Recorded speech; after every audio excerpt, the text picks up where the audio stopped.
Hello, and welcome to the Digital Workspace Works podcast. I'm Ryan Purvis, your host, supported by our producer Heather Bicknell. In this series, you'll hear stories and opinions from experts in the field, stories from the front lines, the problems they face and how they solved them, the areas they focused on from technology, people and processes, to the approaches they took that will help you to get to the grips with the digital workspace inner workings.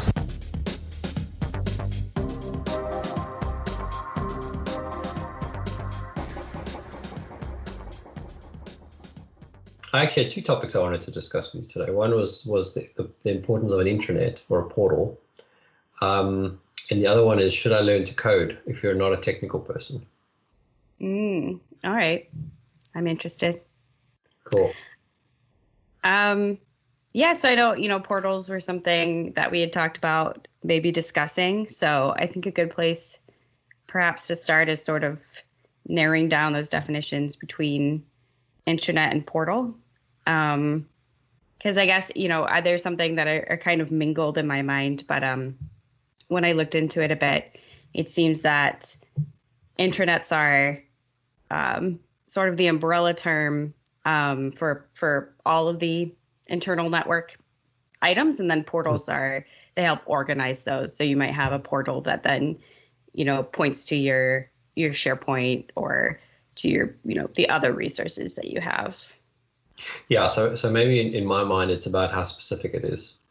So a portal is got a very specific function, whereas an intranet is almost, it's the company trying to bring their own version of the internet into the ecosystem. So I think you're right there. So you might have an intranet that connects to many portals, and in some cases, depending on the organization, they may have the portals hosted on top of the intranet. So they'd have a company landing page, and the landing page would have all the company bulletins and key communications and that sort of thing. And then the navigation would take you out to the other portals, like a portal for HR, a portal for finance, a portal for whatever. In the context of this conversation, the portal would be something that helps the end user use technology more effectively. So that would be things like being able to reset their password, being able to see all their approvals that they need to do, those sorts of things. I mean, we'll go through sort of a couple of examples. Typically, what I find with intranets is they are built at one point, and then for the next couple of years they iterate and they become a catch-all for everything. More and more complicated to navigate over time. Whereas a portal should be kept pretty clean or simple, because it should always be based on that focused objective. So managing your technology, for example. Yeah, I feel like when I was researching the two main things that kept coming up to sort of avoid were too much complexity and then something that's just too difficult to maintain, so it gets out of date. And then both of those end up not being adopted by employees because they're just not pleasant. Yeah, and you do get, I'm thinking of some examples. So when I was at one of the banks, you'd have some teams that would just go all out. Their portal would be, they'd have almost a wiki as opposed to a portal, very much like a WordPress site, where they'd go absolutely moggy, and they'd have all the information you could think of. They'd have ways to request their services, help guides, videos, whatever. And then you'd have the converse where someone's just trying to get something going and they've just created the site, but they haven't got the capacity or the inclination to fill out anything. So you might have a blank page with just an email address to contact this person. So you have this discrepancy in content and detail, which makes things looks unfinished, disjointed. So I think it's important to find a good balance between, as you say, something that's manageable, but also relevant when you're looking at it. So what are the sort of ingredients of a portal that you've worked with before, that you've constructed? So I've always been a fan of dynamic content. So content that changes on its as it goes through various little iteration processes. So and what do I mean by that? So if we talk about our technology portal. So let's say we are trying to bring everyone to the technology marketplace, for want of a better term. So when you come there, you come in there to do something. Well, you either go in there to find out about announcements, you go in there to reset your password or manage your passwords, because you probably have multiple, depending on how complicated the organization is. You come in there to do your approval, as I mentioned. You come in there to request something. So maybe you need a new headset or a new device or something to that effect, or you're just trying to get some technology help, whatever it is. That I would see being dynamic to the extent that when I go and look at it, it's going to show me contextually relevant information. So let's say I'm in operations. I'd want to see anything that's affecting my operational stuff. So let's say my key core services. So what's the state of email right now? It's operational in all areas. If it's not, then it should be, instead of being a green symbol, it should be an amber, or if it's an outage, you should see a red. If when everyone's using either Teams or Zoom or some sort of video conferencing technology, there should be some sort of metric that tells me the state of that. So when you're looking at this portal, you're getting an insight to what's going on, and then you can drill into where you need to drill in. So other things would be good to know is like if there's how-to articles and what are the most used how-to articles. When was that article last refreshed? But you can see again what you've looked at versus what everyone else is looking at. Potentially your problem that you've come there to look for, someone else has already tried to address it and they've already found the article, and you don't have to go and dig around for that article. So things like that. I think a good use and not an overuse of video to share a message or to show someone how to do something is a good thing to have in a portal. And going back to what I was saying about sort of self-curation, when you put something into the portal, there should be the level of approval or scrutiny, and it doesn't need to be bureaucratic to the point that it doesn't get out there, but it's correctly tagged so that when it's bubbled up, if you're looking for a how to and how to use SharePoint, for example, it's tagged as a SharePoint how-to video. And that's not a complicated process. Upload the video, tag it, and then it's in. And the only reason I think there's some level of curation is there might be 10 videos that show the same thing, and you don't necessarily want to show 10 videos. You want to show the best one or the best two potentially if they slightly vary. Maybe there's a different language or something used. So going back to self-curation and what do I see as a good portal? So I think the navigation needs to be simple. I think you could have a combination of a hard navigation and a virtual navigation. So what do I mean by that? So hard means we have prescribed the menu elements. So home, reset my password, manage my passwords, tickets, whatever. And then your virtual is made up based on search. So whatever's commonly searched or aggregated. So the example I normally go to on this one is if I'm looking for a policy document and I'm in the technology space, that policy document might exist in the legal framework, it might exist in the HR framework, it might exist in technology. So a good example of that is a laptop. A laptop will have certain criteria that has to meet for each of those divisions, and there might be a finance one for disposal as well. So if I go and search for policy, the first result I should get would be the technology policy on laptops. And I'm not talking about a massively long document, it could be a couple bullet points, but then I should see HR, I should see finance, and I should see legal. And depending on what kind of industry you're in, you might have things like, if you're in Europe, you can't take laptops across certain borders. So there'd be some thing, but that should all be generated for you based on what's available in the content. And you're not the person writing that policy, as long as they're tagging it correctly, doesn't have to necessarily worry about the other policies where they sit, but they'll blend together as they get brought back.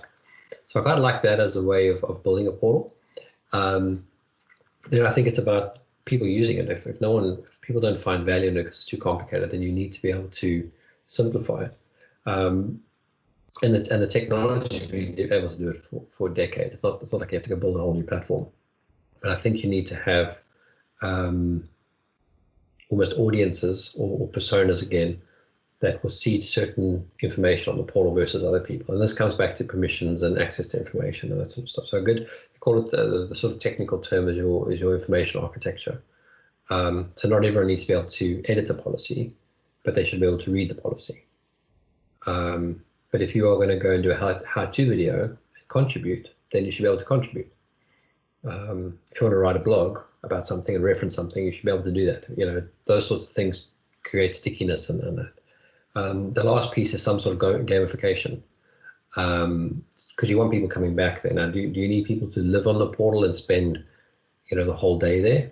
No, they normally need to be there for a couple of minutes to find something and do something. But if they use it a lot and they can provide input into it, so 5 stars versus thumbs up, thumb down, one of those sort of metrics, that should be credited back to them, because then they'll come back again to get another one, and that'll keep your curation going. Mm-hmm. So that's kind of what I think a good one feels like. Yeah. Aesthetically pleasing, of course, needs to look nice. I've seen some that are still based on the 80s design that they were originally conceived on. Mm-hmm. But that's the problem with intranets. They typically tend to become a low priority after all. Whereas a portal, if that's owned by at a high enough level and it needs to be sort of sponsored as well, then they keep the focus on to keep it fresh. Yeah, I looked into the history of intranets a little bit. Yeah. And it seems like the original ones were very much just like static pages that then sort of had limited utility and went out of date pretty quickly. But there was this breakthrough product in the mid-90s called Intranet Genie by Frontier Technologies that sort of, it brought in like content aspects and collaboration aspects. And it was kind of like the start of, we can do more with this kind of technology. But it was, of course, the UI was not very friendly with the UX at that point. So, but I guess at one point it was pretty ubiquitous, although expensive. So it came out the same year as Ask Jeeves and the Nintendo 64, which helped me place it in time. But I do want to dig into a couple things you're talking about there. Just I think it'd be interesting maybe to talk about sort of who all needs to be involved, because I think when you're talking like design and having like, HR and just different elements in there, like how do you work together across departments to make this happen? And then also when you're getting to sort of usage of the portal, like how do you know if users are using the portal and how do you track that? Yeah, so any CMS, a decent one now, will be tracking it for you already. They'll have something, if it's as rudimentary as page counts when they're clicked on. But if you don't have, then yes, you need to put something in. Much the same way with the website, you'd put something like Google Analytics in. Mm-hmm. It doesn't have to be too sophisticated to begin with. It just needs to tell you that people are coming in and they're spending time on these pages and then they're leaving. I think there's to your question around who needs to be involved. Well, it depends on who the portal's going to be for. Mm-hmm. So typically you'd want some sort of executive sponsor who's got the vision. So I've been fortunate that I've had very strong visionary sort of leadership, and they've known exactly what they've wanted, and all they want you to do is execute on it. And it's been very specific. So in the technology space, it's very specific. We wanted a go-to place for sort of marketplace for technology, because the experience within the organization was pretty to use part of my French, but there were so many different request systems. There were so many different tools you had to use. Unless you knew everything, you could never get anything done. And you spend more time trying to find the tool to do the request than you did actually doing the request sometimes. So by providing this marketplace, you abstract all that complexity and you make it very simple. So having that sort of leadership, very important. And then you need a small team. So, if I think about how we did it, we had a couple developers. We had sort of an architect, which is pretty much the role that I played to an extent, / product lead, project lead, whatever it is, just to deliver on the execution. And then you really are balancing out the need versus what you can do. So we picked, for example, using a product with a portal component initially to build the portal, because by doing that, we had all the data that we needed, because a lot of this is about the data. And then we would go out to different teams that own different components. So, for example, with password management or approvals, we'd go talk to the different requesting systems or the different guys who own passwords and try and get what we needed in order to make it simple in the portal. And that meant in some cases getting APIs built that didn't exist. But that's how we did it. So we didn't try and boil the ocean. We'd go and pick like password management, and we'd go and work with those guys and get that started going. And then we say, okay, we need to wait for the APIs. So then we'll go back and we'll go look at request systems. And one of the request systems was the portal we were using. So we had that, but then we needed 2 other systems. So you're constantly sort of going in these loops. So loop out to get something and come back, loop out to get something and come back. And then as you build, you've identified new things. So things like, in this organization I'm thinking of, we had a VDI platform, which you could request through another platform. So what we did is we absorbed that platform into the portal, or their functionality. So we didn't have to have another tool, we had one tool. And that was a decision taken at sort of in a mini steerco, which was really the sort of executive sponsor, myself and my boss and one other person, and they made the decisions every week or 2 weeks where we were going next and how to prioritize it. So very tight, very lean. I find it works better with a smaller footprint like that than trying to sort of pitch to everyone. And then what happens is once you build momentum, people start going, hey, but listen, I've got this thing. Can I come? Can we bring it in? And I'm like, yeah, we can, but priorities, da, da, da.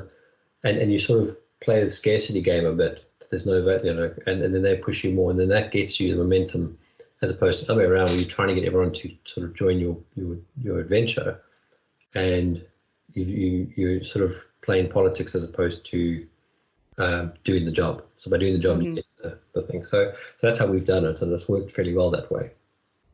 How long did it take you from the idea to launching that portal? Version 1 was about 3 months, maybe 4. It's a bit blurry because it was quite a pressure time. I didn't thankfully do all the coding. It might have taken longer. But the guys that worked on it worked really quickly, and we had a lot of support. So cleared a lot of bureaucracy out the way. So if I ran into a problem at a meeting, I could say, look, guys, we have to solve the problem. If you don't like it, escalate it. But I can tell you now, it's coming right back at you. So it was fortunate in that sense that we didn't get caught in the minutiae of political lines and all that kind of stuff. We pretty much barreled through it. It's something that we actually built twice in 6 months, because the first version was built inside this product, and we found the performance too slow. So the solution was to build it outside of that product. But that gave us more flexibility on certain other things. So yeah, 3 to 4 months is a good starting point. We actually built, so we had the end user version, and then we had another version which was for the operational teams, because with all this, and this again comes back to having focused areas. For the end user to do what they need to do, there was an operational piece behind that where, in order to support them doing that, and we had the same problem. We had all these tools with all these different, their own portals, like many, to provide functionality. But then if you needed to find them, you needed to know all the URLs because they'd be on different servers, and there would be DNS names and those sorts of things. So we built 2 portals, one for ops, one for the end user. So it came down to the point that you could say search for a user and you could find all the information that you needed as a support person. So you could dive in to the tool you needed. So if it was a Systrack or if it was a Directo or Netscaler, you didn't have to go and figure out which admin portal to go to. You just clicked on the link and it took you there, and it, in some cases, logged you in because you were single sign-on. And it was the same simplicity for the end user.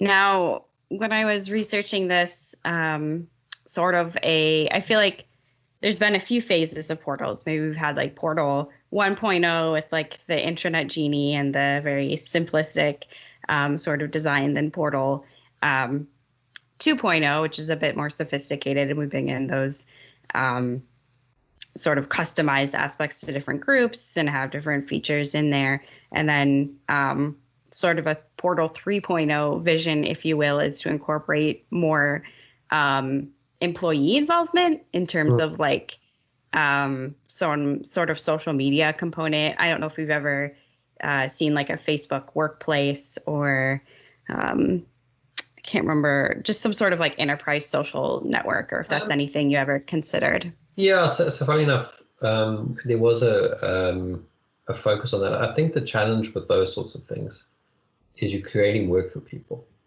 the best intentions. So, it would be ideal if everyone kept their profile, like the thing about your LinkedIn profile. Typically if someone wants to know about me, I point them at LinkedIn because I know that's the one place that I keep up to date.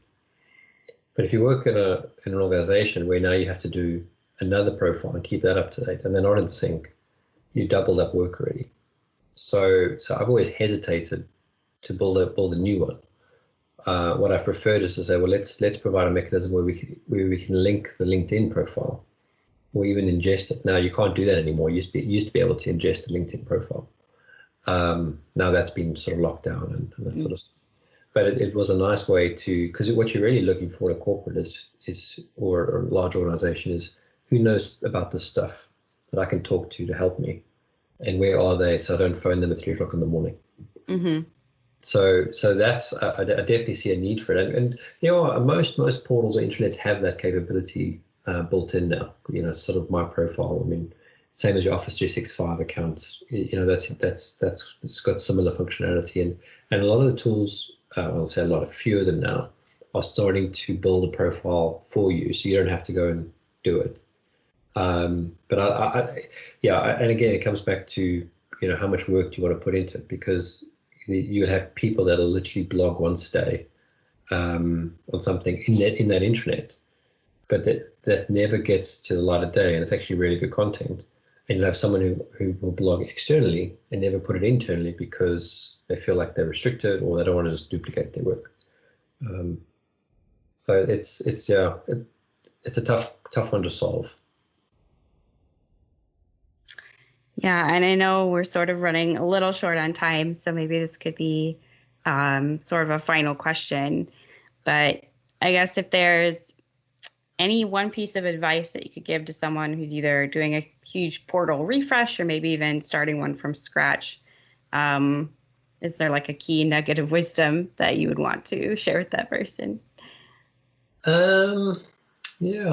Give me a second on that one. I can go a little bit longer if we need to. Okay. Well, I don't know if you need to go.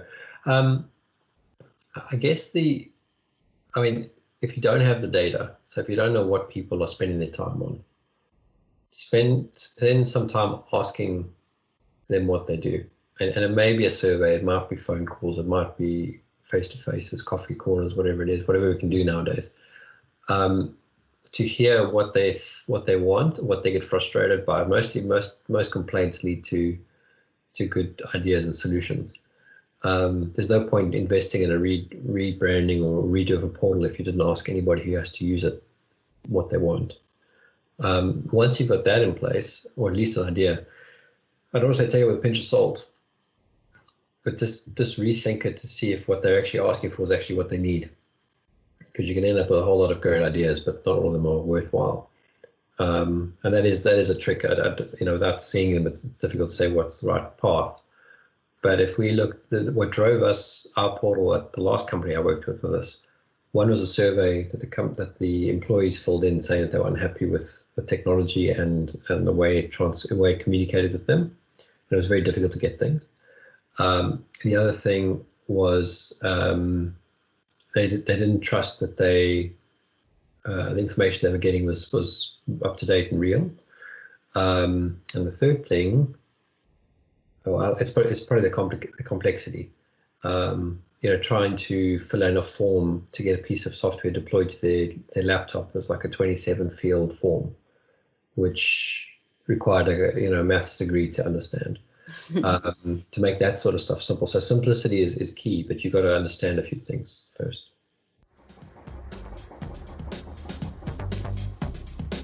Thank you for listening to today's episode.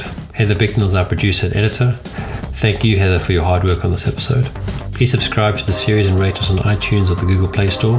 Follow us on Twitter @the DWW Podcast. The show notes and transcripts will be available on the website www.digitalworkspace.works. Please also visit our website www.digitalworkspace.works and subscribe to our newsletter. And lastly, if you found this episode useful, please share with your friends or colleagues.